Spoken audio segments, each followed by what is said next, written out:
It is really a pleasure. It has been a pleasure working with the organizers of this conference who have clearly have a passion for helping women and improving the care of women. I feel a little bit when I come to Nashville that I'm coming home. I was born here. My whole family, my mother's family is all from Nashville. I don't talk like I'm from Nashville anymore. I realize I have been a transplant in Minnesota for many years. One of the things that I thought when I was asked to speak is what has informed my practice over the past couple of decades has really been involvement with patients who are not my patients. And I have been very privileged to be involved with WomenHeart, the National Coalition for Women with Heart Disease, which has, I've met a number of women who are other people's patients who tell me about their interaction with healthcare. And sometimes what I have heard from them is, well, I can't believe he or she said that. And then sometimes when they're talking about their healthcare provider, you say, gee, I've said that. And I didn't mean it that way. And so I have learned very much. And I thought that really to set the stage today a little bit of why we're really here, to improve the lives of women who have heart disease or who are at risk for heart disease, that we would have some patients speak. And I'd first like to tell you a little bit about WomenHeart. Dr. Wenger and I are both involved in WomenHeart as board members, and these three women who are here with me today are WomenHeart Champions. So WomenHeart is the National Coalition for Women with Heart Disease. It was founded in 1999 by three women with heart disease. These three women had all been interviewed for More magazine, and the freelance writer at the end of the interview said, well, you three should meet each other because you're all telling me the same story of being misdiagnosed and having difficulty with depression. And they did, and they founded this organization. Its mission is to improve the health and quality of life of women living with heart disease and to advocate for their benefit. And they were one of the founding partners of NHLBI's Heart Truth campaign along with the American Heart Association. WomenHeart, what distinguishes it from others, it is really by and for women. So the chair of the board of directors is a woman with heart disease, and it is really, their signature program is to develop national support networks for women living with heart disease. They've literally educated tens of thousands of women, and individual WomenHeart champions, of whom these ladies who have received special training, have saved many lives. People have written the organization and said, well, because you told me about heart disease, I went and got checked, and now, and my doctor said I needed an intervention. So we look to them as our boots or stilettos on the ground in the fight against heart disease. And I want to thank Cindy, Connie, and Brenda to coming here today. And I'm going to introduce them, and then we're going to have a little conversation. And then I'd like, if you have any questions from the audience, so jot them down as we're talking about them, if you would like to hear, because I will say that it has been a privilege sometimes to ask patients of other people, because they'll tell you straight, and maybe you'll hear something about your own practice. So our first panelist is Brenda Taylor at the end. She is a WomenHeart champion from Memphis and member of a support network there. Her full-time job is a dispatcher for a cable company. She's also impressively a part-time caterer doing groups, catering for groups of up to several hundred big weddings. She's married to James, who is a guest with us in the audience. She has a daughter, age 22, and James Jr., 17. So her story is that in May of 2008, at the age of 43, she developed really bad heartburn and acid reflux. It got worse each day for 3 days. And on Mother's Day, she went to the ER. And when asked on that scale of 1 to 10, what's your pain, she said it was 20. Her ECG, initial ECG, was diagnostic of an infarct.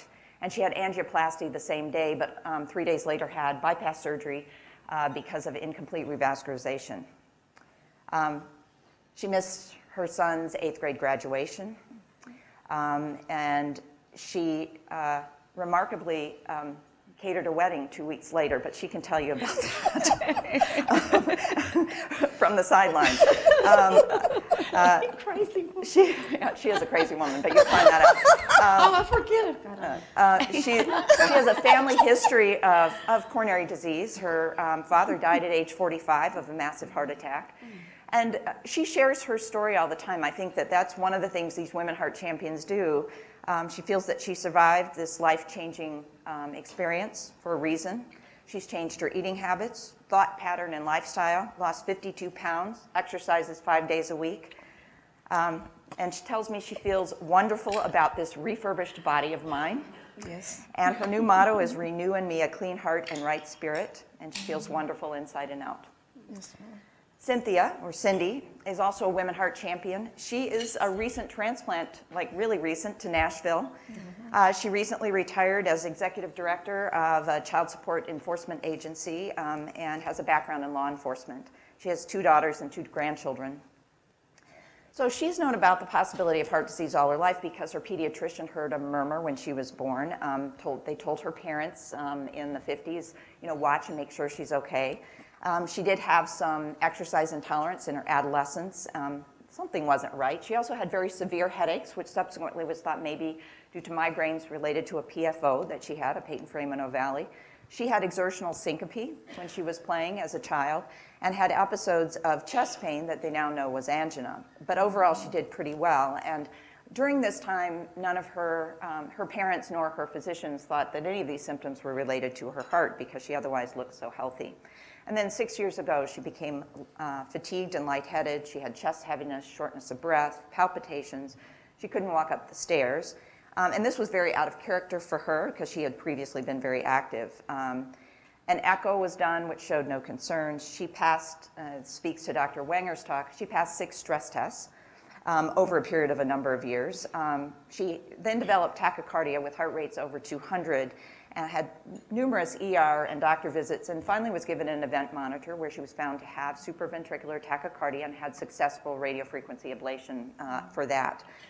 And she felt better for about 8 months, and then the symptoms recurred. She went back to her doctor, and this was telling, and I think you'll get the sort of spunk that defines Cindy is, her doctor said, well, all these tests are negative, it must be anxiety, so she suggested Paxil. She refused the Paxil and fired her doctor, and she's fired some other ones too, so we'll hear about that.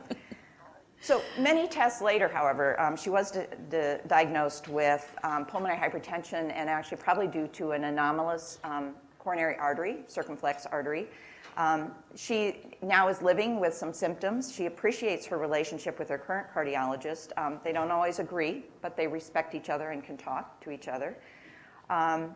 She takes one day at a time, but wants her life back. Cindy's just written a book, which is coming out later this month. I told her she should have had a big book signing party here. And the title is intriguing, Can You Hear Me Now, or Do I Need to Yell Into Your Stethoscope? 10% of the proceeds. And I wrote that in the hospital when they weren't listening to me. She does tell me that the book started in anger, and she's glad it took 4 years to write because it's a little bit more fair now. 10% of the proceeds of that book goes to Women Heart. And then there's Connie Adcock. She's a Women Heart Champion, also from Memphis, and a member of that support network. She has a long career in nonprofit management, most recently for the American Cancer Society in Memphis. She's a self-described hard-driven career woman who described herself as consumed by work. She's no longer in that hard-driving job, and I'll let her describe that. She's now an editor of a local medical news source and freelancing. And she had a history of mitral valve prolapse in her 20s, frequent tachycardia when she was playing tennis and doing other active things. Beta blockers controlled most of her symptoms. She developed chest pain in her 40s, and she did have a family history of coronary disease with a mother and a brother, so they did an angiogram. And they found that she had an anomaly of her right coronary artery, so these are not typical coronary artery disease patients necessarily, but it was squeezed between the aorta and pulmonary artery, so that sometimes can cause some reduction of blood flow, but her cardiologist at the time had said that it wasn't anything to worry about. What Connie describes, and it's what Dr. Wenger is, she basically adapted her lifestyle so that she would not get symptoms. She'd been told by her physicians that this was nothing to worry about. So basically, she stopped exercising, walked at a slow pace, and managed not to get angina. And patients are very good about that, and they may say, I don't get chest pain. Her doctors blamed it on stress, and she did have a very stressful job. But in 2005 to 2007, these episodes became more frequent, severe, and debilitating. Horrible chest pain.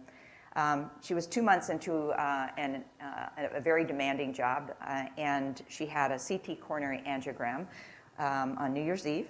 She found out the results, which showed that this now had progressed from the previous angiogram, and that they felt she needed a bypass operation for this anomalous coronary, but that she could schedule it sometime in the next year, whenever it was convenient for her. Hurry up and wait. Yeah, once you tell you that. He did. But 3 days later, she was actually here in Nashville at a conference, and she started having terrible chest pain, drove herself with angina all the way back to Memphis. That was smart. Didn't think she was going to make it. She woke up the next morning in her own bed and called 911 and had the bypass during that same hospitalization. Now, she had, I think one of the things that all of the women will speak to, she had a very prolonged, what she perceived a prolonged recovery. And it was complicated by not a lot of medical issues, but more just adjusting to the diagnosis as well as the physical issues. She realized that after going back to work at 3 months that she was unable to do the 60+ hours per week she had previously been doing at her job. She had a Attila the Hun boss, and she felt forced to leave her job. She also was caring for 2 parents, and still is a caregiver for her mother, and she realized that she needed to take charge of her life and get back on track. So she now describes herself as underemployed, but much healthier and feeling good, and has been given a second chance and is determined not to blow it. Connie says life is precious. She's rearranged her priorities to include the important things first: God, health, family, friends, and lastly, her job. So welcome. I wanted to hear from each of you just about, what is sort of the new normal? How are you doing? And I'll start with you, Cindy. Well, today I feel great, even though I only had hours worth of sleep. My air went out last night, and I live here in Franklin, so that was interesting. But I actually had an incident yesterday, and where I was sitting reading the paper, very relaxed. I was an hour into it, and I could tell I got this dull headache, and a lot of times that's how it starts. My heart started pounding. I knew it wasn't beating right. It was overworking.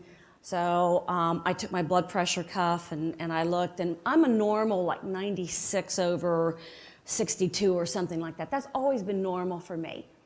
And so it was 130/92 with my heart rate 82, and my heart rate's normally 58/60. So I watched it. I didn't have pain, so I didn't have to use my nitroglycerin. And I always joke around now. I said before my heart disease, I used to sleep in bed with a man. Now I sleep with my land phone, my blood pressure cuff, my nitroglycerin spray, and my Bayer aspirin.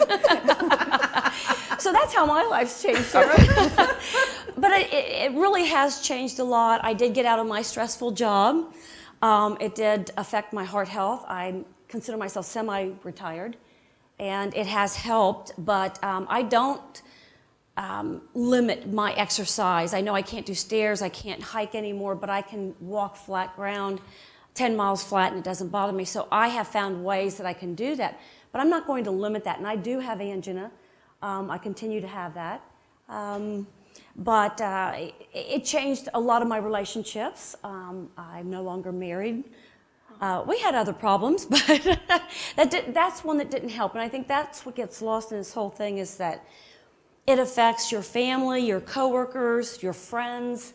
And for me, I didn't realize this until he hit me hard with it one night after dinner. He said, everything's about you and everything's about your heart.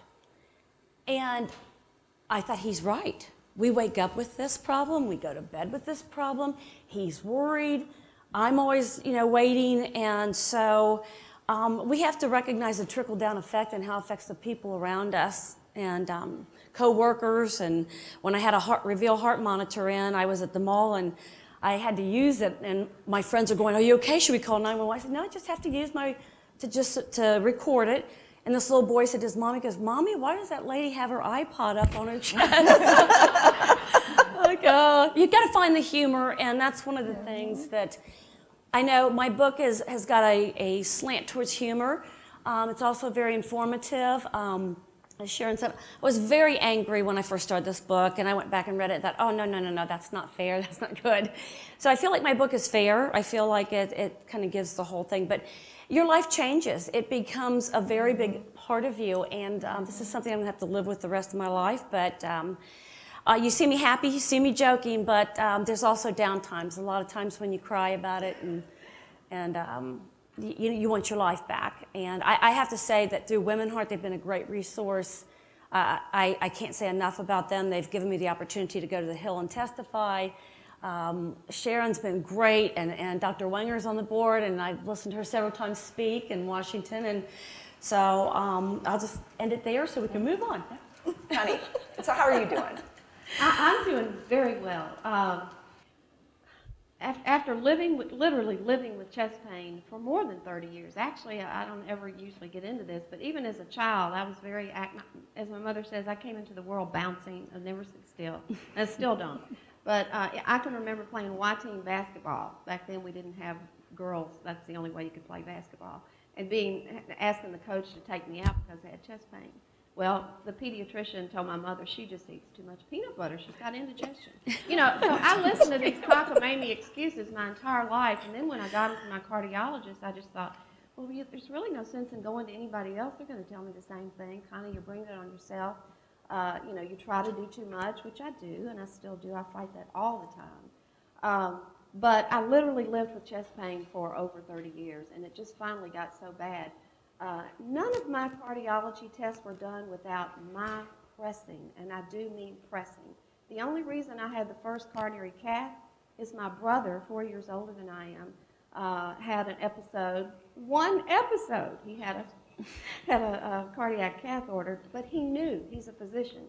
He walked down, they have a tiny little hill, and he walked down to get the newspaper one morning, and walking up that tiny little incline, he had chest pain, and he went, So he did it again, and he had the chest pain again, so he went to the ER, and he had a stent put in. Boom, done. Well, my next visit to my cardiologist, who I was referred to by my brother because they were colleagues in medical school, he said, you know, Connie, I think probably we need to just go ahead and have a cath done, just to be sure. I know you've had all this chest pain and all. Let's just be sure that you're okay. And I said, yeah, I'm ready to. Let's take a look. So we did the cath, and as Dr. Hayes said, he said, well, you know, you've got this little congenital defect that's really not anything to worry about. But, he said, it just might explain some of your chest pain. So, you know, I kind of felt validated, and of course, it didn't really make any difference because as the years went by, apparently what happened is my right coronary eventually was smashed flat by, I guess, the being between these huge vessels. And the morning of my open heart surgery, which was an emergency procedure I had in January 2008, they couldn't even get a cath in the vessel. So essentially I was walking around. This was my right coronary in my body is my main coronary artery. So you can just imagine.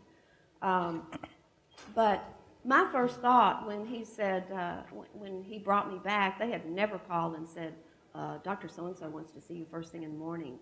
I thought, uh-oh, something's up. So when I went in and he said, Connie, you know that little anomaly that you have? And I said, He said, well, we got to get it fixed. And I said, and how do we do that? And he said, open heart surgery. And I went, excuse me? He said, open heart surgery. And I just went, man, you could have knocked me over with a feather. Of course, I knew all these years that something was wrong because it is not normal to have chest pain. I had talked myself into believing this is normal for me. The doctor is not concerned. Therefore, it must be kind of normal. But it really aggravated me because I could go out dancing with a date on, you know, I'm divorced. And so when I started dating again, I love to dance. I absolutely could not have a glass of wine if I was going to dance because I got chest pain. So, you know, things like that. Yeah, I just modified over and over. But when he told me, you know, that that's what was wrong. I went, man, I am so glad inside. I am so glad to finally know what this is. I knew something was wrong all my life, but I couldn't get the attention of the cardiologist.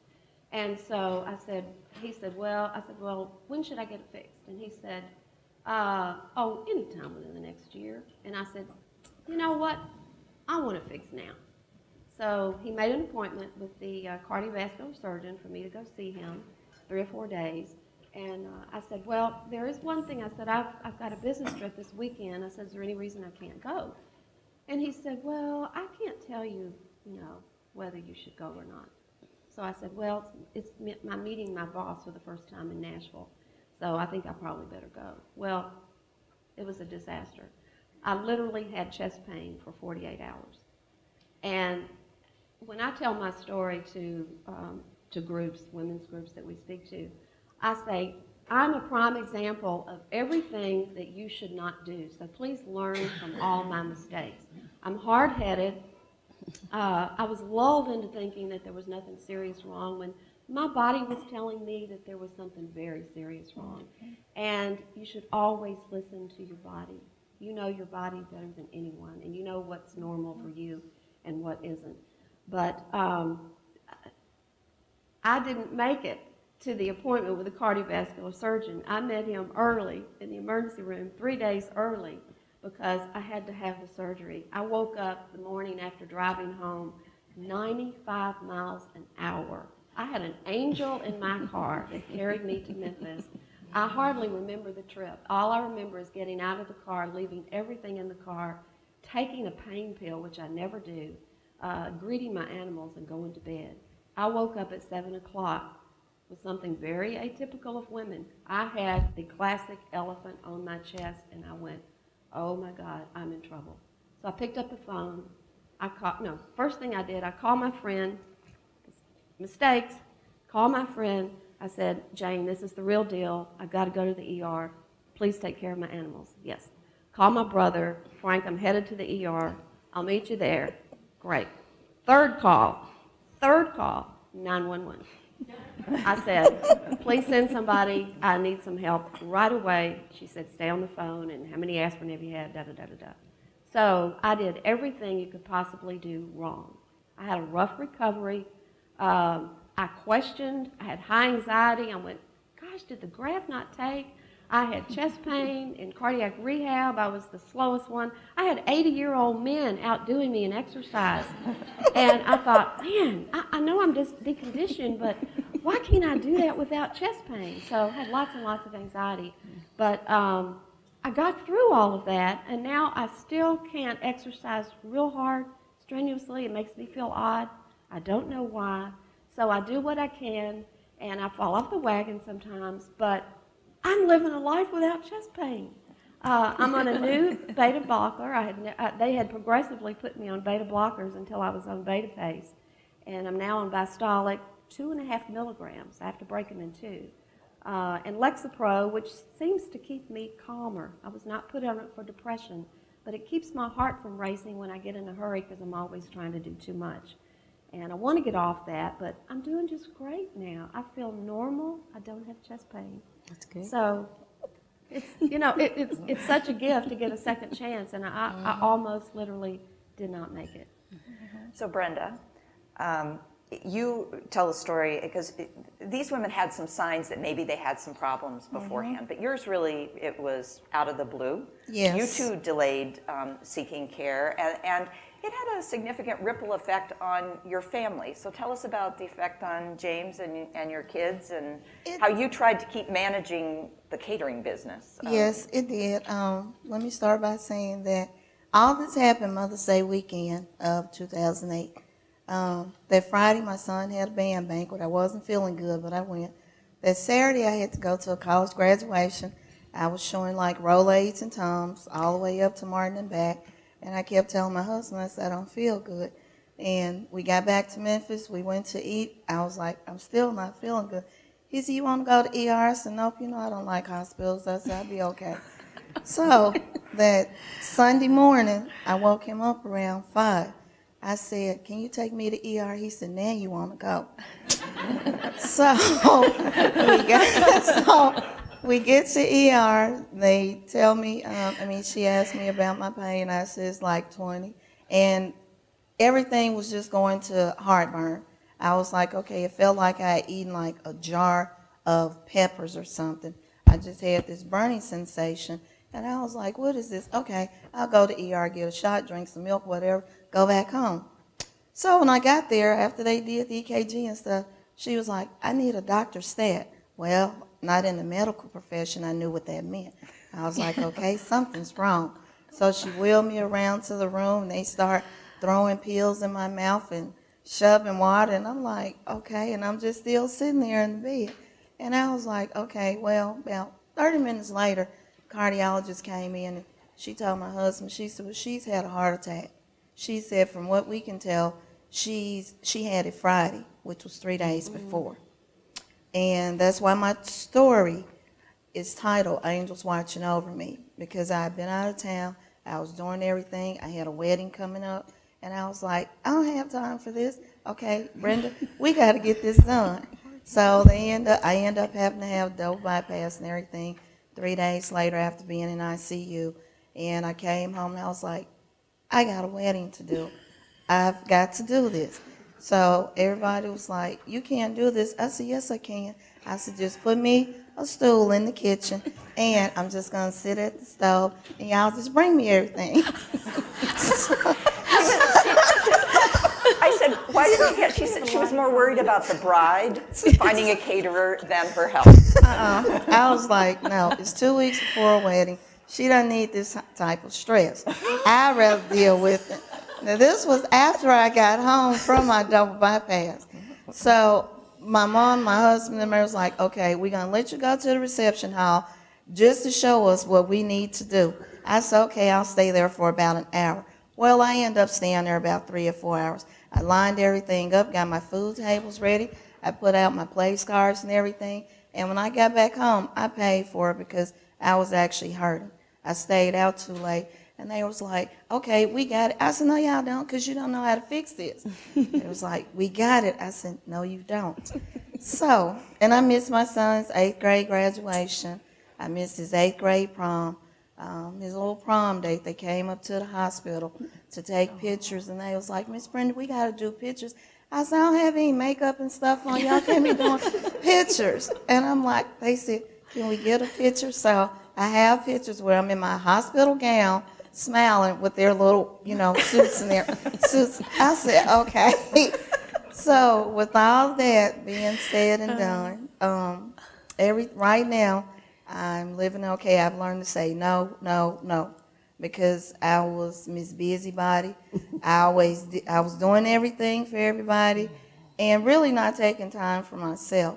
I had palpitations, but when I had them, I would just cough and be like, okay, I'm just doing, you're moving too much. I was like, and it'll go away.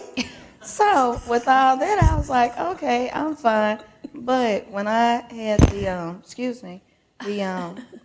heartburn for that long, I was like, okay, I just need to go to ER and get a shot. And it turned out that ER visit turned into a 9-day stay. So, but right now, I'm doing good. I just say no to a lot of things and people when they call to ask. And I just kind of pace myself in what I'm doing. I don't allow people to stress me out. I try not to. And it just goes back to what I say, just renewing me a clean spirit. Mm-hmm. And I just go from there with it. So your kids were younger when they were still at home when this happened. Yes, ma'am. How did they deal with their mom's really sudden illness? My daughter didn't, not at all. At the time, she was 19. She didn't. She went into what I call withdrawal. She was not wanting to go to work. She didn't want to go to school. It was like, okay, Mama's sick and I can't do anything. And I feel bad because I'm the point person at home. Okay, I got to remember this for everybody. Schedules, who's got to do this, when tests are due, school supplies, all this kind of stuff. And they're used to me doing that. I was a teen mom for my sons. Little League football team for 4 years. I was the big cheerleader out on the field, running up and down the field like, yeah, get him, get him. And I'm like, okay. They couldn't, it was like, okay, she can't do any of this. My son, he was okay because he told me, he always used the term, I'm a strong person. He said he felt like if I was okay, he was okay. My husband, that's another story too. He had a breakdown outside of the room, which I found out about later because it was like it hit him when they told him she's had a heart attack. Because everybody was used to me being the point person at work, at home, my family. I was the first the first person in my family to have any type of heart surgery. So everybody's like, Brenda's in the hospital. And this was Mother's Day. So in ICU, I was having like 8 and 10 people coming in there all at the same time.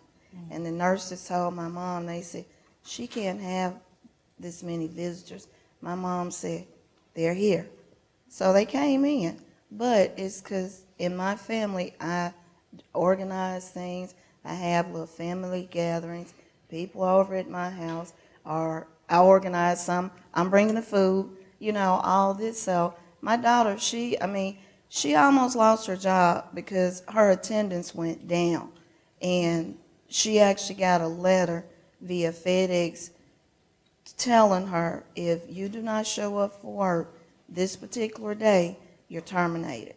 And it struck her at that point, I got to go back to work. But it hit my daughter more than anything. My mom was my caretaker. My mom was retired, and at the time, she was 63. She was actually my caretaker. I was like, I'm supposed to be taking care of you. And you're taking care of me.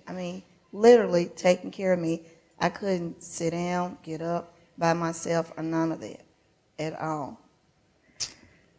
Cindy, you described you had a lot of anger, and I know you used the term when we were talking earlier, you're feeling blown off.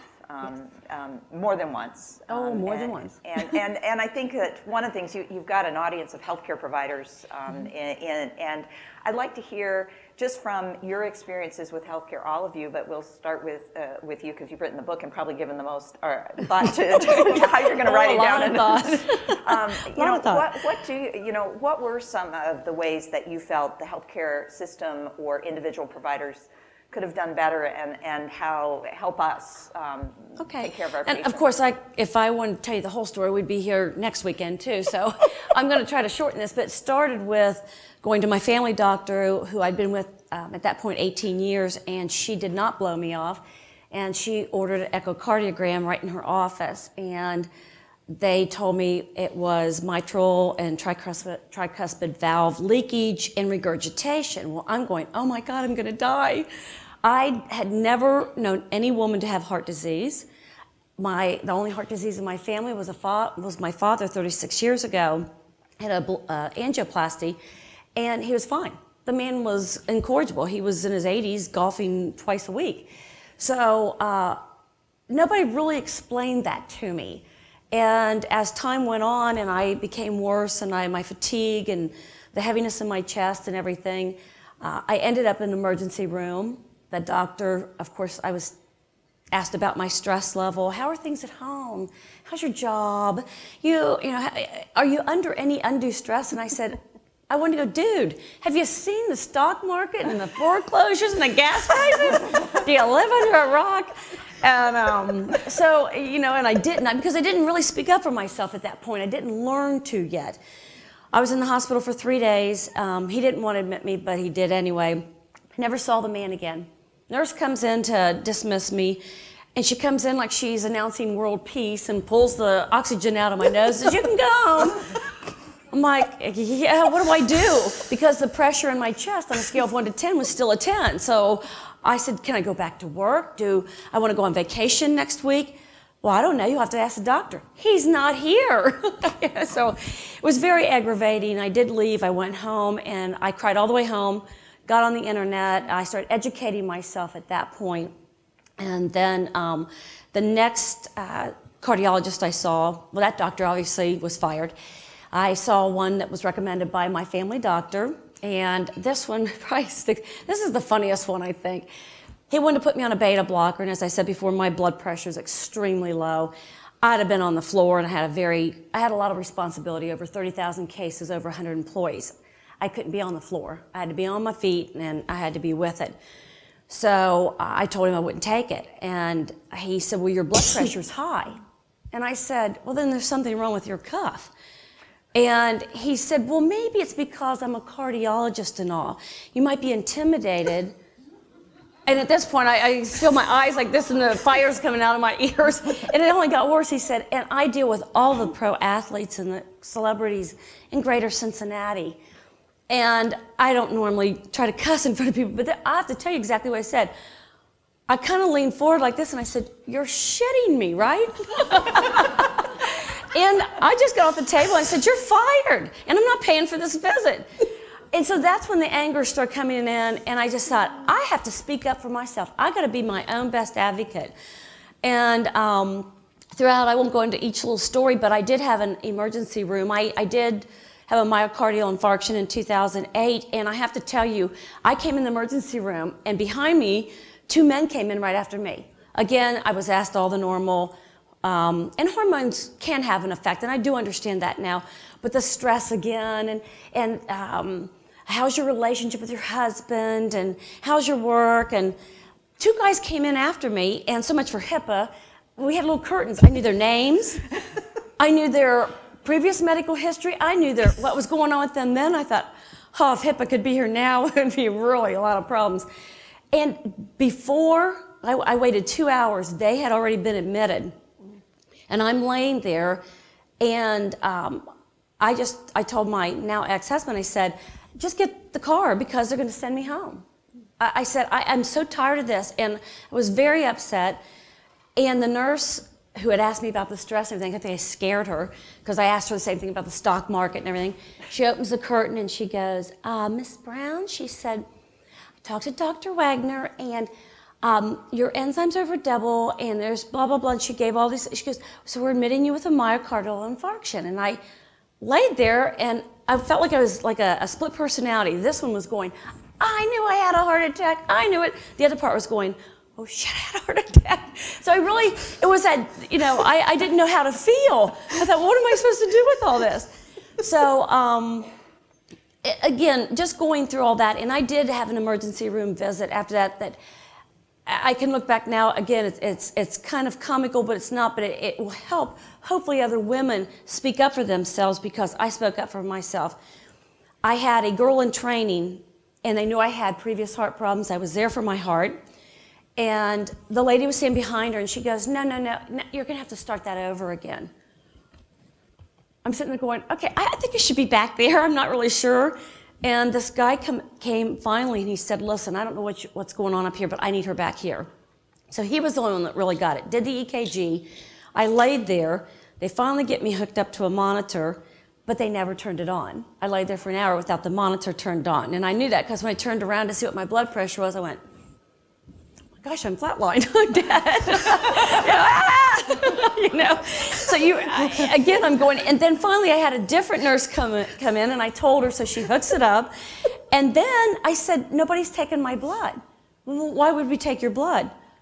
Oh, I don't know, maybe you might want to check the enzyme level, I don't know. I said, you know what, actually just unhook me because I really need to go. I said, I don't even want to be here anymore. And she goes, okay.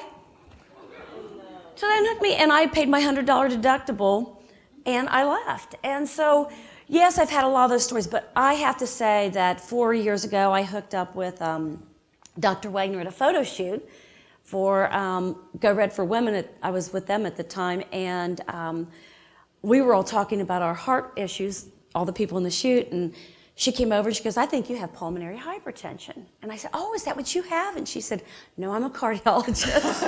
I said, oh. So I have been with her since, and as Sharon said, we don't always agree, and that's okay. You don't have to agree. You have to listen to each other, and you have to respect each other. And I think that's such an important part, is that I've learned to speak up for myself, and that's what I try to explain to women. My book It's not a physician bashing book. It started out that way, but it didn't end that way. It is to help women advocate for themselves with heart disease and just their overall health. And it's for physicians to read that and understand, listen to your patients and not just with your stethoscope. So Connie, what have you learned, and what would you like to, through all of this, and what do you think, having a room full of healthcare providers, you'd like them to? Well, I suppose the first real mistake, I think, other than just my cardiologist just assuming that my chest pain was due to my stress level, I also had GERD. And of course, that was a very easy thing to blame everything on, because it really can mimic, there was a time when I had trouble distinguishing now, do I think this is my esophagus or is this my heart? It is very, very difficult to tell the difference. However, that was a real easy fix. Got on Prilosec, Pepcid every night as well, and that fixed the GERD. So I knew that the chest pain was not the GERD anymore, and I stayed on that medication for about 25 years. Interesting thing is, after my heart surgery, I got so tired of taking pills, because, I was on antibiotics. I had a terrible flu 3 weeks into post-surgery, and just thought, gee whiz, what happened? I got hit by a truck, because I was doing so well the first 2 weeks, and I was staying at my brother's home because I'm not married now, and I really did need some help. He'd come back there and say, Connie, you've got to get out of the bed. He knew I'd been up walking around, the first 2 weeks, and I said, you don't understand, I can't move. Well, I finally figured it out. Here I'm in the house with my brother, who's a doctor, and his wife is a nurse. And I said to him the next morning, I said, I know what's wrong with me. I've got a terrible GI bug. I had constant diarrhea. I got all dehydrated. My potassium was all out of whack. So anyway, got to the doctor, and of course, the treatment for that had to stop my cardiac rehab, and so it was like starting all over again. But the first, I think, big mistake, if I may call it that, by my cardiologist, is when I had the first cath, other than his not paying much attention to my continual chest pain, is there was no follow-up after the cath that showed the congenital malformation of my coronary. No follow-up for 9 years. No more testing other than just, I'd go in every 3 or 4 years because they'd bug me, and in order to keep getting the beta blocker prescription, and they would do an EKG. Yep, everything's fine, So he didn't press on to see if it had gotten worse or what have you. I think the second time that I was just could not believe, after several very severe episodes in 2007, one of which was pain that literally just nearly threw me across the room. I was so scared. It was Memorial Day weekend, and I had gone outside to kind of monitor, since I couldn't do my hard yard work anymore, and I love to be outdoors. I'm a gardener, and I just took the pruners and went to prune one tiny little branch, and just had this awful chest pain, just knocked the wind out of me.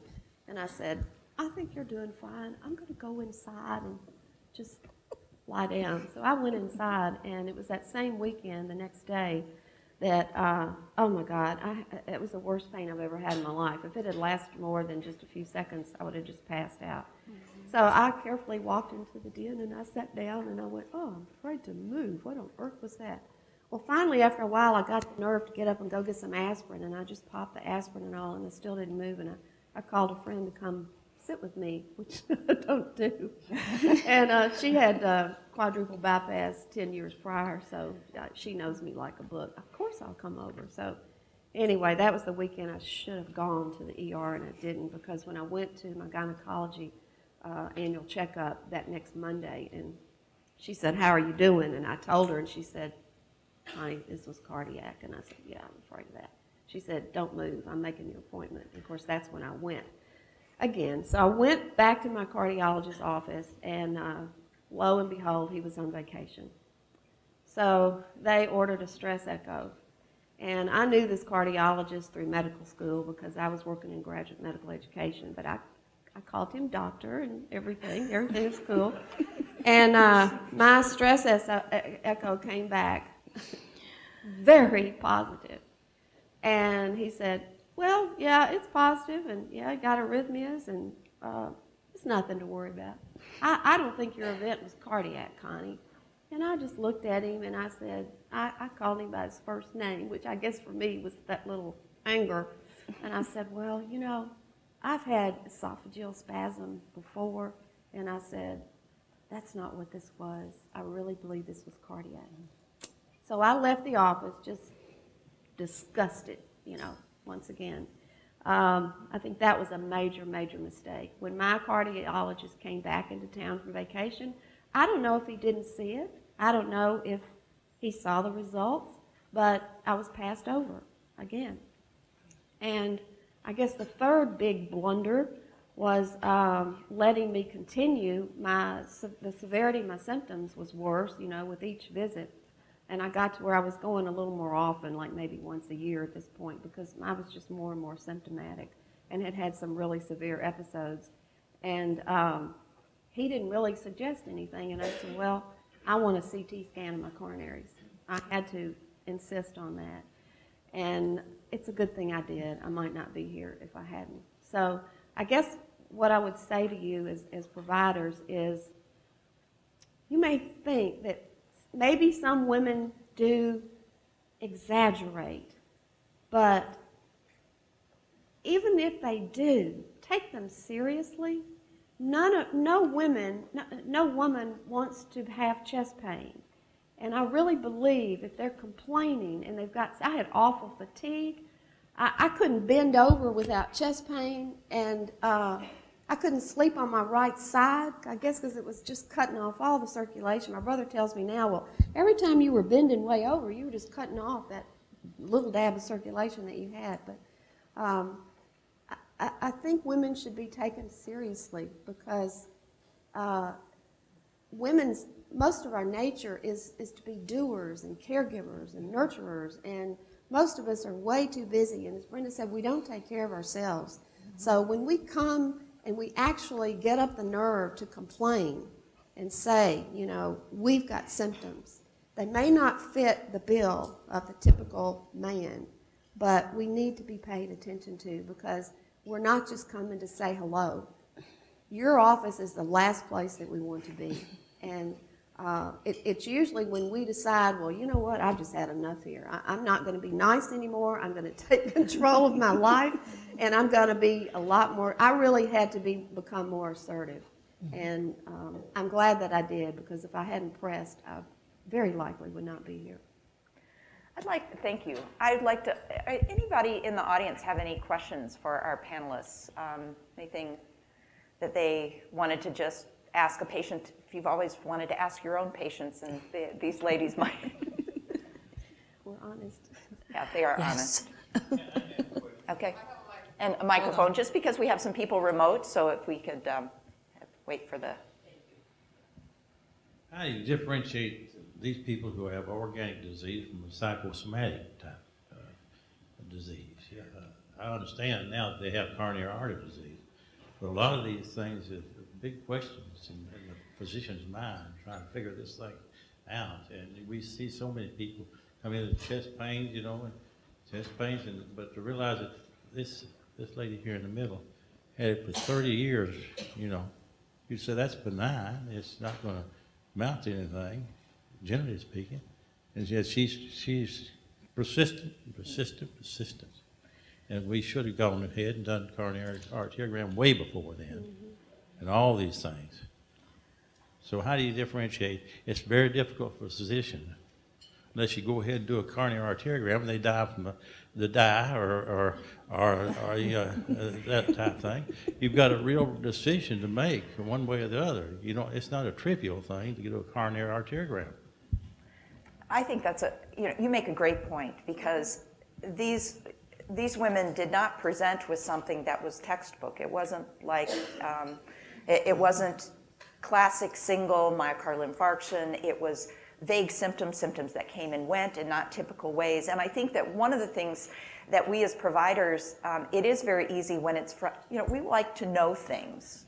We like to be on top of things. That's kind of the nature of healthcare providers, and to be able to give patients answers and fix them.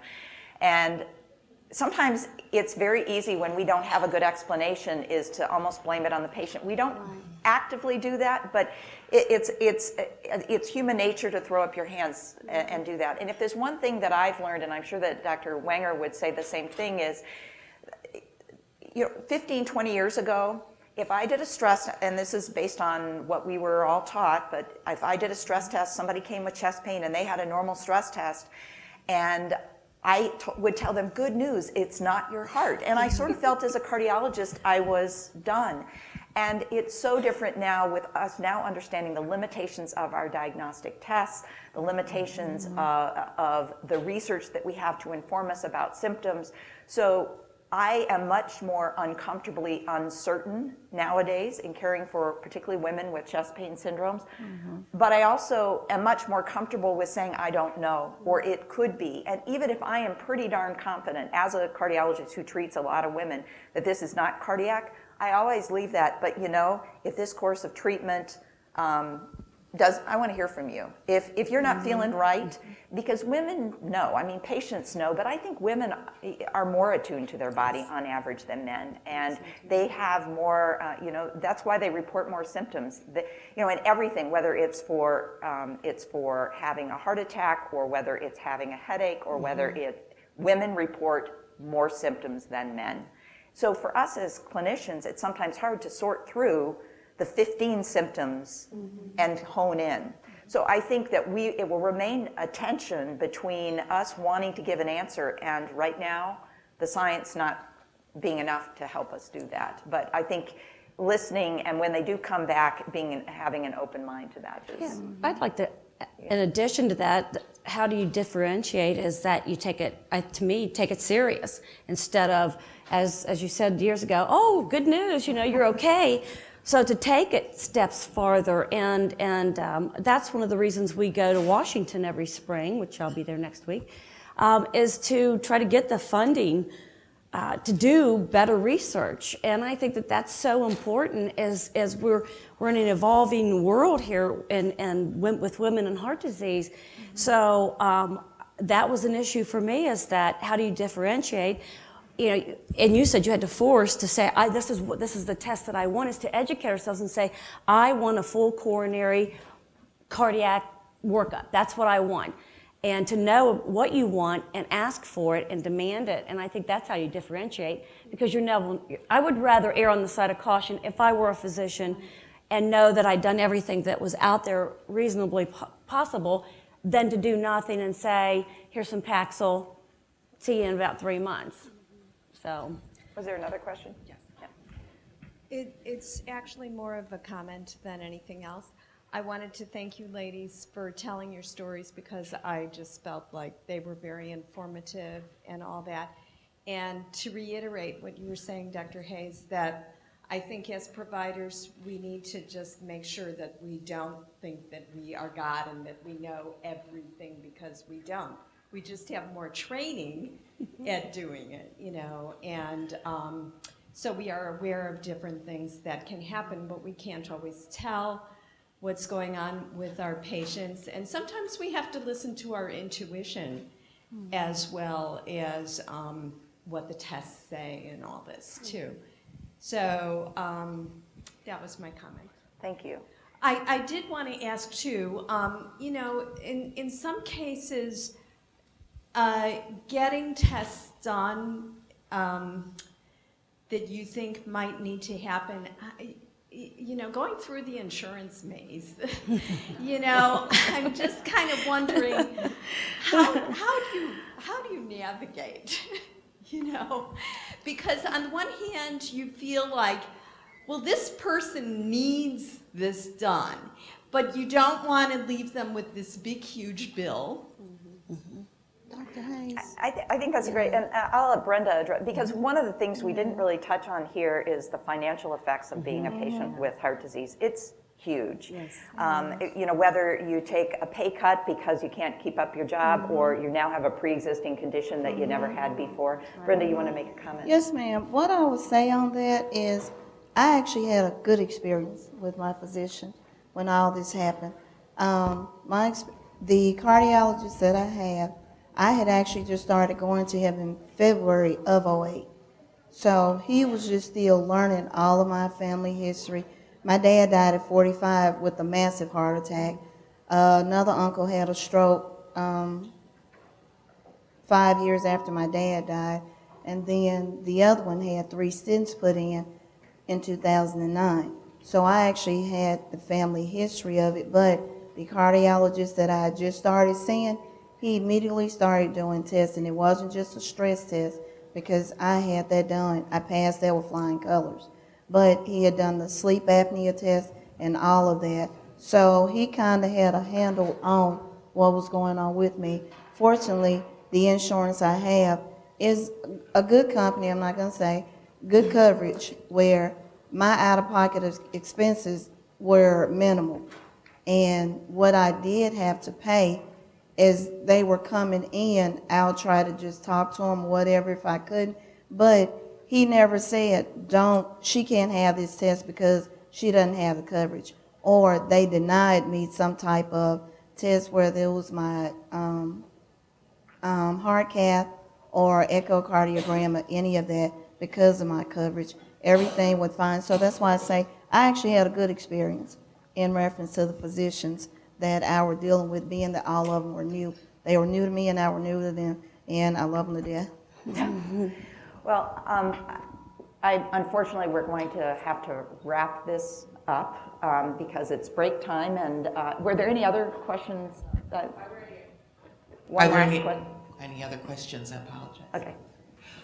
Yeah, listening to your stories, which I find very fascinating, there's a binary problem. One problem seems to be lack of public awareness. The other problem seems to be kind of a physician relationship. So I'm wondering if we could raise the public awareness. Would that have helped you standing up for yourself, and would it have helped you in your relationship with the physician?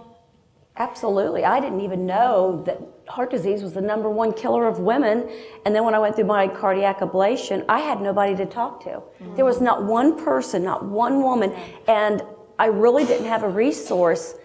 And like I said, that's one great thing about WomenHeart. They have been an awesome resource. The newsletters they put out, the opportunities, the training at the Mayo Clinic, the support, and meeting all these wonderful, beautiful women with heart disease, and it's just been great. But yes, had there been more awareness, and that's what we're trying to do. And I'll speak anywhere. I'll go anywhere. I don't care if it's 2 people or if it's 2,000. I will go wherever I have to go, and that's what I want my book to do, is to bring that awareness, not just locally, not even just nationally, but maybe even possibly worldwide. It's not a money maker for me. Hopefully it will be for WomenHeart, so we can get money for research and funding. But absolutely, you're definitely. So I think one of the things that WomenHeart has done, and NHLBI and Go Red, is raise awareness among women. We know that. And I think that the worst thing we can do for women is to empower them and get them asking the right question, and then show up in a doctor's office or an ER and have the healthcare provider they meet fail them. And so the next step really is the kind of awareness that we need to do to raise, so that we healthcare providers respond appropriately and don't blow people off, because that is actually, I mean, you heard it from everyone, well, from these two ladies, and it's very, very common. So, yeah. Is there, within the organization, is there a focus on within Tennessee, or are you more national? It is a national organization with local chapters. And WomenHeart membership is free, and the newsletter is great. Refer your patients there, womenheart.org. Excuse me. I'll just say one more thing, please. To get way back to the question about psychosomatic illness, there is a wonderful book, and this book was like my salvation right after my surgery. I had a WomenHeart friend, I didn't know it yet, who was in WomenHeart, and she brought me a little book. The name of it is Stories from the Heart. And I sat down and read that book cover to cover. It's a very small paperback book. After you read this story, you will see the recurring theme. Every woman essentially was not taken seriously. If I were a physician, I would take every woman seriously who complains of any of the symptoms that we know that may be a little bit unusual for men but are very common for women, because without exception, those women were not heard and some of them died. So I just wanted to throw that out. It's a wonderful resource. It will get you inside the minds of these patients that were not listened to. So, absolutely. Stories from the Heart, it's actually published by WomenHeart, and it's on their website. It's an inexpensive, you can get it mail order. So I want to thank our panelists for putting themselves out there and sharing their stories.